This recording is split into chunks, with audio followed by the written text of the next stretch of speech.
Hard labour for violent criminals, universal income grants and a voluntary year of service for the youth are some of the issues that will be discussed at the ActionSA upcoming policy conference. 600 delegates will attend the gathering, which will discuss 11 proposals ahead of next year's elections. Newzroom Afrika's Ziyanda Ngcobo reports.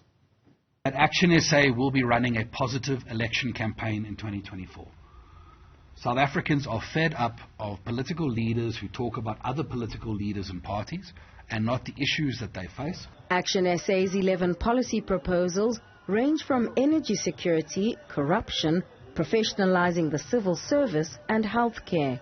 On the topic of economic prosperity, the party says a universal income stimulus is necessary to resolve the persistent challenges presented by poverty, inequality and unemployment. We talk about a universal basic income grant as part of our economic prosperity package, which is projected by economists to create between 1.6 and 2.1 million jobs and to grow our economy at a rate of 5% by pumping finances into our environment and ensuring that we can lift out of the economic depression. Beaumont has hit back at the party's critics who claim that ActionSA President Herman Mashaba has surrounded himself with puppets who dance along to his tune. He says, if anything, the pushback against proposals by Mashaba for the return of the death penalty is the perfect example of the multiplicity of voices within the organization. The President, by his own admission, has had a lifelong belief in the death penalty and the necessity for it in South Africa.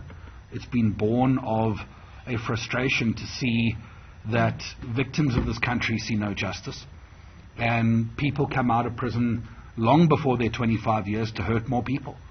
And that has borne that belief for him.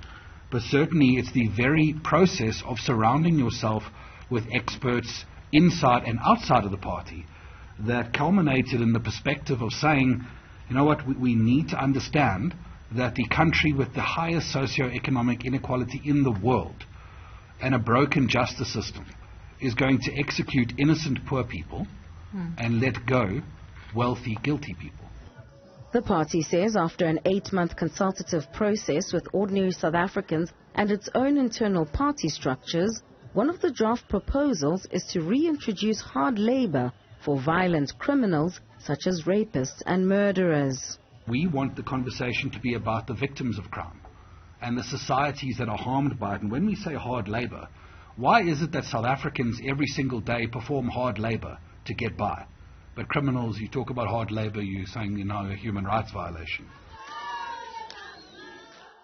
And for the millions of young South Africans who may not want or might not afford to go to an institution of higher learning, ActionSA is proposing a voluntary year of national service, but has emphasized that this is nothing like the compulsory conscription of the past. Open up the public service to them in the form of the military as one avenue certainly, but the police as well, whether they want to work as a fireman, whether they want to go and join the healthcare fraternity, or even if they want to do an internship in the treasury.